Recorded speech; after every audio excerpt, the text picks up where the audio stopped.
In this episode of KIDZ Podcast, I am honored to share wisdom with you about leading kids in your church and in your home. Dealing with kids is hard work, and I'm praying that we add some tools to your tool belt today. So let's dive into today's topic.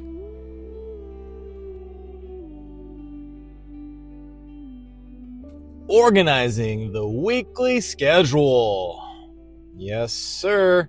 And yes, ma'am. Today in KIDZ Podcast, we're talking about kids pastors and youth pastors who are struggling with getting their weekly task organized, moving forward, and being successful. So let's dive in to what needs to happen on the organizational end because, hey, let's face it, it's easy to be a rock star on a Sunday morning on the stage, but it's hard to rock it in the office. You know what I'm saying?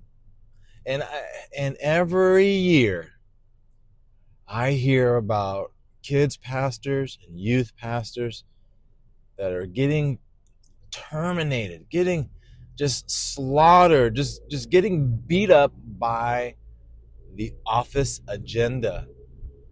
And how true is that, right? As a kids pastor and as a youth pastor, it's fun to stand on the stage and entertain young people. It's easy to come up with games and ideas. It's not too hard to preach from the Bible since we went to college to learn how to do that, or had some sort of education, or enjoy it. It's really not that hard for 1.5 hours to stand with and among young people and do ministry. But to walk in the office, to organize the schedule, to maintain tasks and responsibilities, to prioritize what needs to happen next, to properly execute priorities. That's not easy. It's hard, real hard. And so in this episode of KIDZ Podcasts, I want to help us kids leaders and youth leaders to lock in and master the basics of the office so that we are champions for the kids. All right, so a few weeks back, I did a YouTube video on how to organize your year-long calendar, how to even write it. So if you haven't seen that, go ahead, check the descriptions, and click that. It's a good 50 to an hour-long video where I give you the visuals of what I do, how I do it, and you can, and I do it in a way that you can follow along with me and pause as you need, and you just plug in your calendar. And so feel free to do that. But one of the main principles that I use with writing my year-long calendar is this idea of big rocks, little rocks. You may have seen this illustration somewhere else. The illustration is simple. You got a jar, an empty jar. And we first put big rocks into this jar. And after we fill the jar completely, then we begin to squeeze in smaller rocks. And those rocks begin to trickle through the gaps. And then after we get as many small rocks in there as possible, we begin to fill it with sand. And we let the sand kind of trickle its way down. And then after we fill it with sand, we then fill it with water. After it's filled with water, that jar is now 100 full. There is no more room for anything else. And the principle is simple, is that big priorities should go into the jar first if you want to get as much done as possible.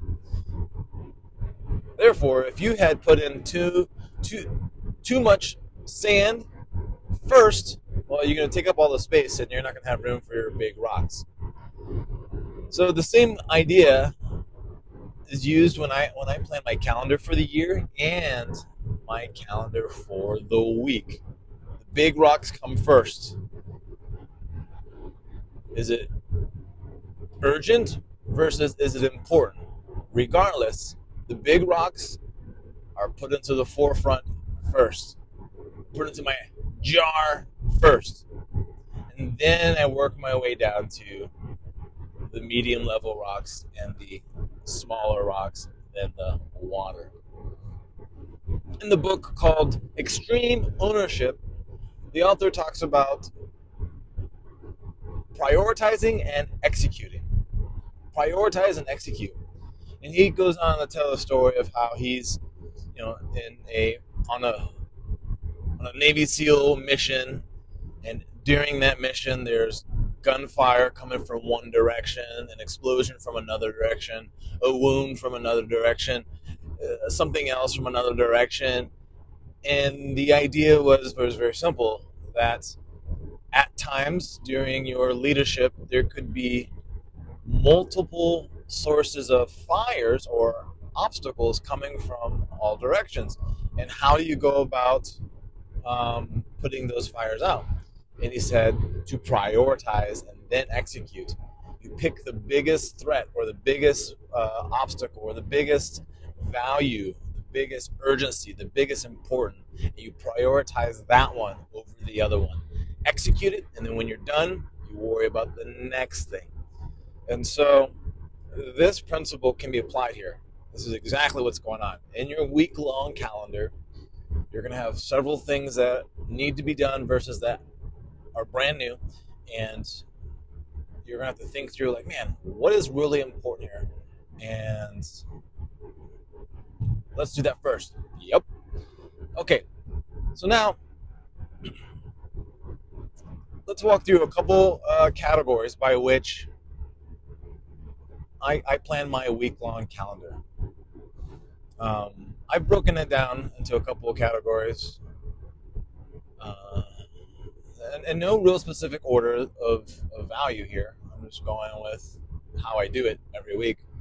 When I walk in on Monday, I kind of already have in my head the real-time priorities, which are basically my urgencies and my important topics. So I have my real-time priorities. I already kind of have that in my mind. That's going to go right on my docket ASAP. For example, if I'm doing a Christmas party this week and I don't have decorations, well, this week I need to get decorations. That's kind of important. It's not quite urgent yet because the party is not until Friday, but it's important that I get those items in hand this week, so I'm going to put it at the top of my list. And if there's anything else related to that, I know that Christmas big service has a couple items. I need to make sure that my kids' packets are ready for that service. So I'm going to make sure that's on top of my list. So right away I have 2, maybe 3 things there. Now, I'm just putting those on a sticky note for now. That sticky note is not my end-all, be-all. I just need that to be on my computer, ready to go. Because then I go into my second point. My second item is reoccurring items. That means these happen every single week, no matter what. Every single week. So, and the first thing on all of those is my personal devoted time to God, or my devotional time. Now that might be a reading, that might be a full Bible study, that might be a full word study, it might be a time of just worship. Sometimes it's small, sometimes it's long, sometimes it's for prep for chapel, sometimes it's whatever. But I want my devotional time to be at the top of the list because that's super important. I do want to highlight, yes, I went ahead and I made a sticky note of priorities. I do that for me because I will forget if I don't write it down. In fact, I always have sticky notes or a journal of some sort, or within my devotions or within whatever I'm doing, and an idea comes to my head, or a reminder comes to my head, or something comes to my head, and I'm like, oh, I got to remember this. I write it down on the sticky note so I don't forget, and then I come back to it later. Remember that part because we're not done with the sticky note yet. I didn't do anything with the sticky note. I still need to get to those items. I still need to prepare those packets. I just wrote it down on a sticky note, set it on my computer, and then I went to my reoccurring items. All right. Now I have undiagnosed ADHD. That means I've never been officially diagnosed. My child has, and I'm realizing that I could have it too. The way that I see her do things, and when I read about ADHD and I watch videos on it, I'm like, whoa, wait, that's literally me. That's how I do it. Oh no, I think I have it. So what I've had to learn to do is when I'm on a task, I've got to lock into that task, and I've got to tell myself no to any other task unless it has something to do with an urgency or a person of value, like a boss or a coworker. So let's review where we're at right now. Because right now I'm only focused on getting the priorities written on a sticky note, doing nothing with them, and then 2, going straight to my reoccurring task. Now, Monday, Tuesday, Wednesday, and Thursday are my work days. Most of us pastors have 4, maybe 5 work days. I have Friday and Saturday off. I do not work on those days. I fish. That's right. I fish. Then on Sunday is the big day. That's game day. You can call that work day. You can call it whatever you want. But for me, I have 4 office days, 2 off days, and the game day. So on each of my days, I have reoccurring tasks that need to be done so that I feel successful and ahead of my ball, so to say. Let's walk through my Monday. Yep, Monday. Find my list here. It disappeared on me, so let it reload. All right. I use an app called Monday.com. You can use any app. My app has changed over the years. Currently, I'm on Monday.com. I recommend it.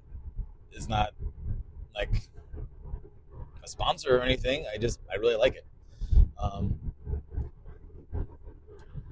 Now, on my main view of what I have to do every week, I have 6 categories. I have the priority category, Monday category, Tuesday category, and so on. On the top is my priorities, and it's a pretty lengthy list. And then I have a way to tell it like, hey, I have so much time, I have a day, I have a week. Let's go into Mondays. Mondays, I have morning devotions. I have chapel. This is where I go over to the preschool and I teach little kids about Jesus. I have to reset my completion task. That means last week I completed all these tasks. I gotta tell it to reset. I can automate it if I wanted to, but I don't want to pay for the extra feature and the automations. So blah blah blah. It's not hard for me to just unclick it. I have to update my Sunday leaders attendance. This is where I go into our attendance records and I make sure that the documentation is accurate to who is actually there. Yep, Jimmy was there. Yep, Bobby was there. Yep, Susie was there. Wait a minute. This says that Alex was here online but not serving. No, I know Alex was here. He was in fact in the elementary room and he was the volunteer that taught. So let me change that detail and okay, next. All right, and then I go on to do my calendar review of the entire week. Like what's on my meeting schedule, are you supposed to travel anywhere? Things like that. What's supposed to happen on my calendar of the week. During the fall, this is super important to me because I have soccer and I need to be aware of like what time is soccer practice, what time is the soccer game, what time is the bus leave, and does that interfere with my meeting with my boss, and how am I going to fit time in to fish. But every week I am reviewing 7 days worth of, actually it's more like 10 days worth of my personal schedule, even my work schedule. All right, next is I review all knowledge management emails. Knowledge management is a fun way of saying I push the right information to the right people at the right time. All right, so when I get an email from the boss, when I get these little notes in my bin, memos, whatever, I make sure the correct leader has the same information. And sometimes it's not even for me. I just make sure the right person has that information. Because one of the worst things that can happen as a leader is that you know everything, but your team is like, wait, I don't know what's going on. Right? And the way to combat that is to always be pushing knowledge management, pushing the right information to them at the right time, so they're never asking what, why, how. Now you might ask, how often should you do this? Every week. That's why it's a my reoccurring task. They can never say that I didn't push it to them. But where do you push it to them at? Well, I always push it to their email because I have documentation that I did it. I can just search my Google email and boom, there it is. I sent it last Monday at the exact same time. I don't usually push that kind of information to text or chat. I use that for more communication of real-time stuff. When I just need them to know information as a reference, it goes to their email. All right, next I have is event planning sheet. I call it an EPS. This is where I go and look at all the events that are coming up within the next 3 months. This is a whole different board or a whole different to-do list. Back in the day, this was an actual sheet of paper that had a giant checklist of things. I reviewed that. Now, while I'm reviewing that, it might say something like, hey, you need to get the Christmas packets for the Christmas service that's this Friday. Get that ready, or print that, or submit it, or whatever. I put that on, and then I put that into my priority list. I move it over to my priority list. So I'm just reviewing what needs to be done over the next 3 months that is event related, and then I move the important, urgent priority items over to my priority task. Then I go on to, I celebrate a weekend win. Basically, I go on social media and I highlight like something awesome. Like it could be attendance, it could be some salvations. This comes back to the idea of vision. Why are we doing this? If I have a picture of that thing or a screenshot of that thing, that's excellent. If social media is not the way that I think is the best way to share it, then I will share it in a group meeting or in an email. Either way, I want to always be on the lookout for something awesome that happened over the weekend, usually on a Sunday, and I share it. I usually just like taking pictures of the kids at the altar, taking pictures of my other leaders doing ministry, and I want them to be celebrated and be like, hey, check this out. This is awesome. All right, next is I review my leadership attendance for this coming Sunday. All right, I have several rooms that are under my responsibility, and I just review who is going to be in what room. Now, I'm not the one responsible for scheduling them. I delegate that task. We're not going to talk about delegating today. That's a different mission. But I'm ultimately reviewing, is my delegate doing their role? I'm looking like, okay, who is there? Is there a gap? Will I fix it for them? No. If Friday or Saturday comes and it's not done, I might reach out and say, hey, what's the plan? If Saturday night there's no communication, I'm more concerned for safety, and then I have a backup plan. But the last option is I'm planning to be the one that fixes that. But I'm not there yet. It's only Monday. I'm just looking at the outlook for Sunday. So then, last thing I have on my particular schedule on Mondays is to send a love poem or a love note to someone in my family. Usually it's my wife, daughter, or son.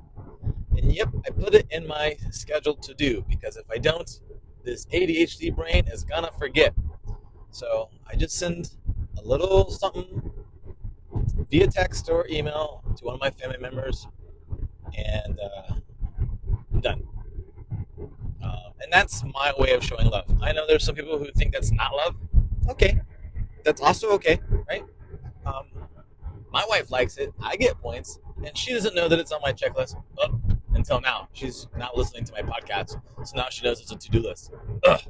Anyways, let's go on to Tuesday. Tuesday, I have chapel again. I have chapels twice a week. So I do chapel. I do morning devotions. Chapel happens first because it literally is the first thing that happens at like 9 a.m. If I get to the office before all that, I might do devotions first. As soon as chapel is done, I come to my office and I do my devotions.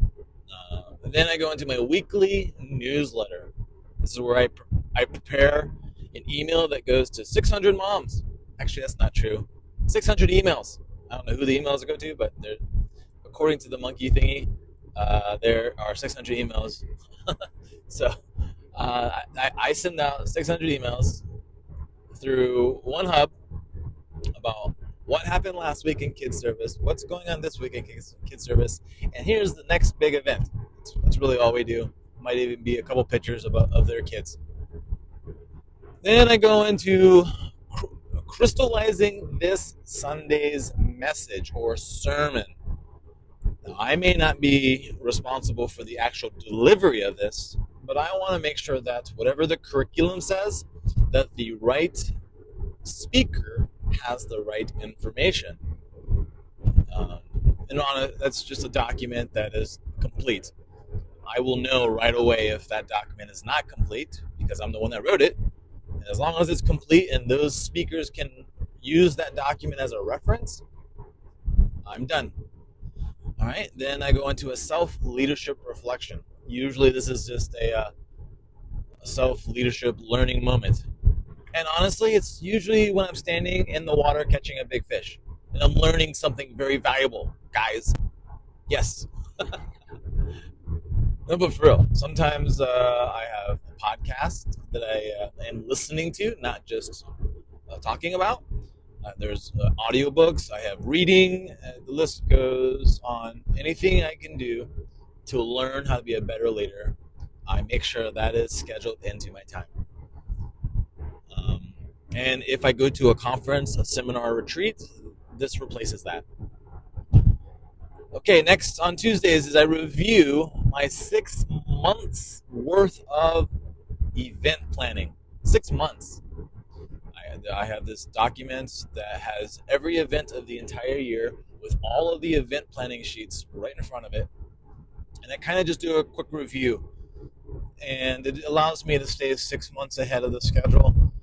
Sometimes I don't do anything except for that one that is next month. I need to start thinking about marketing and getting that graphic image ready, things like that. Then I go into my 6-month curriculum planning. Okay, truth be told, my curriculum is planned 3 years in advance. And I can do that with kids because they cycle out really fast and they don't really remember every little detail. And we use a flow chart, and we use this, and we use that, and there's a reason why I use a 3-year plan. Now, in this 6-month review, I'm just looking at like, okay, do I like this character for this idea? Do I still like this illustration for this idea? Do I still want the story for this idea? Am I putting pieces together? This series is next month. Is that ready to go? Do I need to start buying any props for the stage? So I'm reviewing 6 months worth of curriculum. All right, Wednesday. Wednesdays is devotion. Then I go on to next month's message planning. Usually I'm looking at the graphics, I'm looking at the details. I want everything crystallized. I want my leaders who are following their curriculum to have everything in hand for next month as well as this month. I do that, yes, for the graphics, for the planning, and the overview that I send to the parents. Then I go into what's called a planning center workflow. In our organization, we use a database, and it creates workflows. Things like you have first-time guest cards that need to be sent out, birthday cards that need to be sent out, visitations that need to be sent out, whatever. I review that. All right. It is Wednesday, so I'm going to do my event planning sheet 2, part 2. I already did this on Monday, but I'm going to do it again. I'm going to kind of give a status. So, hey, on Monday, I knew that on Friday that I'm going to need the packets. It is now Wednesday. Do I have those packets? Are they getting packed? I need 200 of those packets. How many are done? How am I going to get all of them done by Friday? I'm really just kind of answering those kinds of questions. And I do this reoccurring and in multiple steps so that it's constantly coming back to me. And I found that when I don't reoccur it, or when I don't repeat it, or don't have part 2, part 3, I forget or I miss steps and oops. So everything you're hearing today is just 20 years worth of figuring things out. All right, let's go on to the next one. Onboarding review. This is where I have new volunteers that are trying to join the team. I make sure they have everything they need step by step. There's a whole process to that. Probably worth its own podcast on a different day. Then I'm going to review my Calvary Kids small group needs. All right, so I have a Sunday kids ministry and a Wednesday kids ministry. And the leadership from Sunday to Wednesday is completely different. The entire organization is completely different. So I'm reviewing their needs and making sure they have what they need and getting their needs to their hands. Just communication rather than not knowing. All right, and then next is a bonus. In our church, I also oversee a missions trip to Alaska. Every year I go, and I added a kind of a task manager for my Alaska trips. It's a good year-long process, so I review that board. Everything needs to be done, and some weeks I do very little, and some weeks I spend a good hour or two just making sure Alaska is ready to go. All right, Thursday, the last office day, is morning devotions. I review my Sunday needs, not my Sunday service, but the actual message and the full service. What does it need? Does it need a table? Does it need a prop? Does it need to be cleaned? Does it need X, Y, and Z? And then I make sure it gets to the room. All right. Then I have, this is the boss's list. All right. So I have meetings with my boss every Tuesday. Actually, it's every other Tuesday. Sometimes it becomes every Tuesday when a big thing is coming up. And that's just for him to be in the know of sit reps or situation reports. And yeah, I just kind of review like, okay, did I do that he asked? Did I do this that he asked? I have basically a sticky note just for him. And I try to get those done ASAP. I don't like to wait on what my boss asks for. This will gain you a lot of points if you complete his task before your task. He is the boss, he is the man, and he gets happy when his tasks are done. Sometimes I give him a schedule of when his task will be done.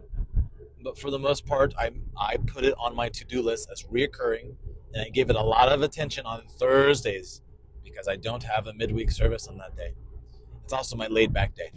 All right. Thursdays, I go on to anything RonGaleMinistries.com related, like podcasting or book writing or etc.ing. Sometimes it's even planning that trip that I'm supposed to take to go speak at that one church. By the way, if you need me to come to your church to talk to your leaders or to do a service, hit me up, RonGaleMinistries.com. All right, my blurb is done. Then I go on to any birthday or welcome cards that need to be sent out. I've already prepped these from yesterday's PCO check. And then I go on to review one more time my Alaska board review, anything to do with Alaska. And then lastly, I do all my credit card recons or reconciliations. That's a whole thing that accounting gets on me about. Where are your receipts? What's this going to? Why is there a charge that's sitting here and no one gives it attention? Right? I just gotta keep accounting happy. You know what I'm saying? So I have a day designated to make sure all my department's accounting is accounted for. All right, Friday, Saturday, and Sunday is a little bit different, but usually these things are covered. All my passive income is given attention. All my coaching with soccer is given attention. My next week calendar is shared with my wife. These are things that I do on those 3 days, basically. So yes. Now, that's all my reoccurring stuff for 1 week. Oh, that's so much. But that's how I do it. And then each day, when I finish any of those items on a Monday, I only do Monday's items on Mondays. I don't do Tuesday's items on Tuesdays, unless I'm itching to be not bored, which never happens, because I'd rather go fishing. But on a Monday, if I finish my entire to-do list, which I usually do by lunchtime, I then go to my priority list. My priority list, like what goes on a priority list? Okay, now that is a combination of a few things. One is what did my boss give me? Two is understanding my urgencies and importances, right? So some of the things that are on my to-do list right now, for example, are, okay, background checks for Alaska need to go. I got my 2025 calendar. 2025 calendar needs to be added to my phone. I got the Grinch playlist for the Christmas party coming up. I need to update Mr. Dan's previous or privileges for PCO so that he can see a different department's schedule. Things like that. These are little micro sub task from the main task. Right? They all got to be done. And there's one on there called fix the drywall in the kids' room. I mean, that's not an urgency. I kind of covered it with a picture, and I'll get to it when I get to it.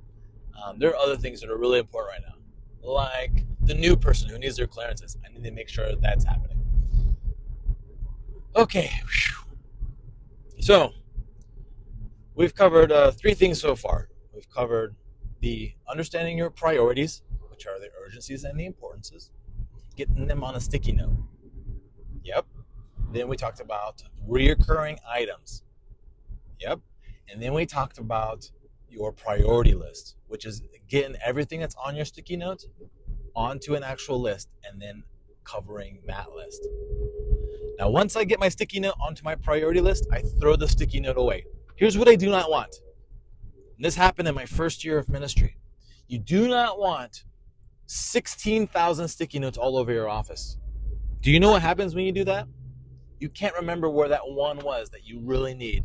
And your boss is like, hey, what'd you do with those chairs I told you to put away? Why are they still out? And you're like, oh, that's still my sticky note, right? So whatever is on my sticky note, on specifically only my computer, when I get to my actual calendar after my devotions, I move what's on my sticky notes to my app. I want everything in one place. I'm okay with my app because I have it's syncing to my computer, it's syncing to all my devices, so if one device breaks, I still have it. It's still in the cloud or whatever. You want all of your to-dos in one place, not 16 other places. Are you hearing me? Super big. I promise you, if you have it in 2, even 3 other places, one of those is going to be forgotten about, missed, and your boss is going to be like, yo, I thought you were going to go do that hospital visit. And you're like, that's on that other one. Right? You need to move it all into one. All right. Then the last area is understanding your weekly meetings. Because if you're working with a team, there's always one day where you have meetings. And for us, that is Wednesday. So if you actually go back through the podcast and you listen again, you'll kind of see that Wednesdays is not as heavy as the other days. It's because I already know that that day has a lot of EQ being added to it. And actually, if you want to be, um, technical about it, I've kind of considered the idea of periodization already affecting my day. So some days focus on monotonous thing, while other days focus on getting her done. And that's huge. Periodization, that's a whole concept that is worth a whole nother podcast. But the point is I know which days I'm tired and which days I have energy more than the others. And then I also know what time of the day I have energy versus what time of the day I don't. And I know when I can do monotonous things more effectively than when it's actually wasting my time. And I should use that time instead to do creative things. All right, because you have a right brain and a left brain. Sometimes one is more tired than the other, and it's easier for you to be creative or to be monotonous about your task. So knowing your brain also helps with planning that. So therefore, I don't think you need to do your schedule like mine. Mine is just ideas. Mine is just how I do it. Mine works for me, and it might give you a spark of an idea on how to get it done for yourself. But yes, now you have something rather than nothing. More importantly, it's all in one spot, and you've considered where all your meetings are. And so on Wednesday for me, my meetings are on Wednesday. I don't overload my to-do list on Wednesday because I might not even get to do very many of them because I'm too busy filling my brain with information that came from those meetings. Usually those meetings come up with ideas and concepts where I've got to add new things to my priority list. This is how that list keeps growing. Oh, the worship pastor has things he's asked help for. That's not my thing, that's his thing. But it's still something I agreed to, so I put it on the priority list. Now remember, the priority list is not, I gotta get it done today. I have it categorized based on this has got to be done within 24 hours. This has got to be done within 48 hours. This has got to be done within a week. I have 2 weeks. And I also have burner. I get to it when I get to it. So there you go. That's how I plan my entire week. Everything is there. Whew, there's a lot. I know. But I promise you, you will be grateful that someone invested in you on how to prepare your week. Because in my first year of ministry, going full time, I struggled with keeping things organized. And I began this process of saying, nope, never again. Tweaking and tweaking and tweaking. And then there was a year where I took, not a sabbatical, but I took a break. I worked bivocational. Actually, it was a couple of years. And then I went back to being full-time, and I had to readjust again. That was not easy. I had to remember things and rethink through things. So I get it. I've been there. I've done that. So now, let's move forward. Champion our week, champion our year, get her done so that the kids can have the best of you on KIDZ Day. If you guys need me, hit me up. I am ready for it. Until next time, everybody say, bye, Pastor Juan.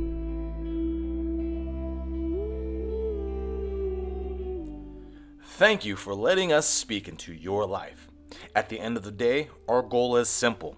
We just want to raise these little people to one day become big people. Be sure to check out our website at rongaleministries.com to show your support.